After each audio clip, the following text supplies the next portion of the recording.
On this episode of Lapeef, Let's Talk. But you need people around you. You need your wolf pack, your gauntlet. The guys I have around me, I call them either my wolf pack or my gauntlet. I have men around me that I respect enough to substitute their judgment for my own. And it goes something like this. And when I think I'm the most right is when I'm the most in danger. Because when I think I'm right, I am certain. I am certain.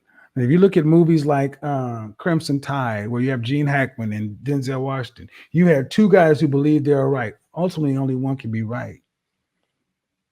Well, if Gene Hackman had been right, we'd have been at war. Turns out that Denzel was right. When you will know you're right, especially if you have my mindset, you need somebody who you trust who can see your blind spots, because when you know you're right, you can get tunnel vision. You lock on, and that's a good thing if it's in the right direction. But if you have people around you and say, all right, Anton, and it starts like this, you give them permission to tell you the unvarnished, unedited, uncut funk. You trust them enough to give it to you. And I say, all right. And I would say, all right, level set me on this. This is what I'm doing. This is what I see. A, B, C, D. What do you think? And if one person in my gauntlet says, nah, fam, or I see this, I have to take that under consideration. And oftentimes I'll actually alter or scrap it completely. You got to give them the same level of service that you would give somebody who orders lobster Bienville and about a bottle of Chablis or a nice champagne or something. You got to give them the same level of service. That means you got to check that ego, because that table that orders chicken tenders may be the table, or even better, the table that orders a Greek salad for one, and there's a lady sitting at the table on a Friday night and she's just reading a book, sitting at a table that should turn 3 or 4 times and it only turns twice because she's sitting there quiet. You can't rush her. You can't move her along. You make sure that her water glass is full and she's getting the same quiet level of service. You're checking on her, and that woman leaves you $150 tip. Mm-hmm. And you're like, God damn. You only had to pay 80 cents because here's the thing. Servers have to pay out a certain percentage of the money. Servers have to pay about 4% of their check total to the restaurant. So every time they wait on you, $100 check, I got to pay $4 because it's assumed I'm getting a tip. If you don't tip me, I pay $4 to wait on you. I'm feeling some kind of way if I'm giving you baseline service. 15% is just to make sure that things are prompt. You didn't have to ask for anything. Your water glass is full. I offered you suggestions. I dropped the check on time. You know, I can't control the things going in the kitchen, but that kind of stuff. Most people don't realize that servers have to pay to wait on them. It's part of the tip pool. And number one. Number two, being a server, recognizing that I had to, like when I was in Houston, college students of Prairie View would come to Papado. College students don't have as much money as the people in the neighborhood. And when them black college students from Prairie View came to Papado, people didn't want to wait on them. We got a diamond top, a blue top, or this or that. All these code words for a table full of black people. When Big Mama and them came into Papado and they ordered 6 seafood platters to push the tables together, I treated them like they were the kings and queens of England. And no different than I did when this guy came in with his wife, and they obviously lived in a trailer park somewhere. And I made suggestions to help him with his budget because it was the only time he's going to be able to take his wife out for a year. You impact people's, how you treat people comes back to you. That last example of a guy who had taken his wife out. Now this was a guy who actually lived in a trailer somewhere. He only had a certain amount of money. I suggested how to split items and things like that. I talked to him like a man, let him sit up tall and treat his woman like a woman. And that dude hit the lottery. It wasn't a big lotto, but he came back and left a $150 tip with my manager. And he said, because of the service this guy gave me. Mm-hmm. You can't imagine the lessons you learn by learning how to check your ego and doing your job in spite of. not making assumptions that this table ain't gonna tip, or it ain't gonna tip right, or it ain't gonna do this, I ain't gonna do that, or sitting down and saying Anton and his wife and assume that just because you see them all the time, you know what they order, but you still say, we got something special in me. Let me suggest this to you. And you tell him about it. And then if he says no, you keep on moving, but you keep doing it. Learning to serve is a skill that is transferable. You can do it. First off, it's a skill you can do in any market. So you can go anywhere in this country and pick up a job and be a server, whether it's from IHOP to a Morton Steakhouse. Number one, number two, it's very humbling.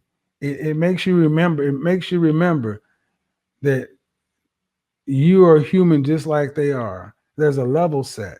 Now, it don't matter what kind of car you're getting into, where you're going back to. It helps keep you level set. So being prepared for the things that life has for you later on, a guy who has a greater sense of self, a level of humility, you never get too big. I mean, case in point, why do I still slide by these places when I'm about to have 1 million subscribers? Because it's about to work. It's about to work. It ain't about the who got what now. It's about to work.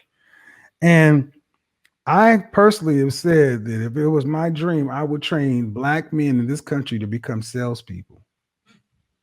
I would train Black people to become salespeople because it is the one skill that integrates you in all facets of the economy.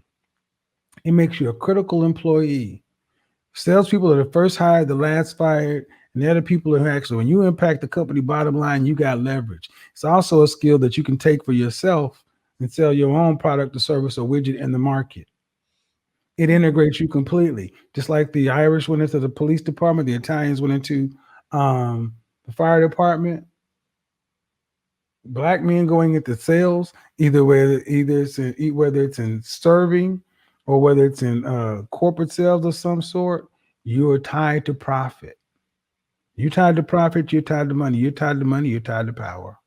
Okay, and listen, I promise this one last question. I don't mean to hog your time, but listen, I do appreciate when you come on the platform because there's a ton of conversations, and some of them happen in our Facebook group. One of the things that you have honed in on, and honestly, since I've followed your content, regardless of what people say you talk about, you always bring it back to leadership. And you always face that lens inward towards the man, right? So, what are 3 things? Because there was just a young blood who got on the platform. He had some questions that I think Anton was able to answer for him. But just for additional support, what are 3 things that men need to focus on in order to be effective leaders? There's a book by Simon Sinek, Start With Why. Start with why. You always have to ask yourself why. Why am I doing something? I want to make money. Money's not a why. It's an outcome. It's a what. Money is an eventual outcome of doing the right things enough times. Start with why. I think you need to surround yourself. I did this. Well, there's something else. I think a critical self-evaluation. I don't know if you guys have ever taken a Myers-Briggs exam, colors training, knowing how your mind works. I'm going to be launching something that was critical to me next week through Clifton Strength Finders. Just self-awareness, knowing how your mind works and who you are is critical. But you need people around you. You need your wolf pack, your gauntlet. The guys I have around me, I call them either my wolf pack or my gauntlet. I have men around me that I respect enough to substitute their judgment for my own. And it goes something like this. And when I think I'm the most right is when I'm the most in danger. Because when I think I'm right, I am certain. I am certain. And if you look at movies like Crimson Tide, where you have Gene Hackman and Denzel Washington, you have 2 guys who believe they're right. Ultimately, only one can be right. Well, if Gene Hackman had been right, we'd have been at war. Turns out that Denzel was right. When you will know you're right, especially if you have my mindset, you need somebody who you trust, who can see your blind spots. Because when you know you're right, you can get tunnel vision. You lock on. And that's a good thing if it's in the right direction. But if you have people around you and say, all right, Anton, And it starts like this. You give them permission to tell you the unvarnished, unedited, uncut funk. You trust them enough to give it to you. And I say, all right. And I would say, all right, level set me on this. This is what I'm doing. This is what I see. A, B, C, D. What do you think? And if one person in my gauntlet says, nah, fam, or I see this, I have to take that under consideration. And oftentimes I'll actually alter or scrap it completely.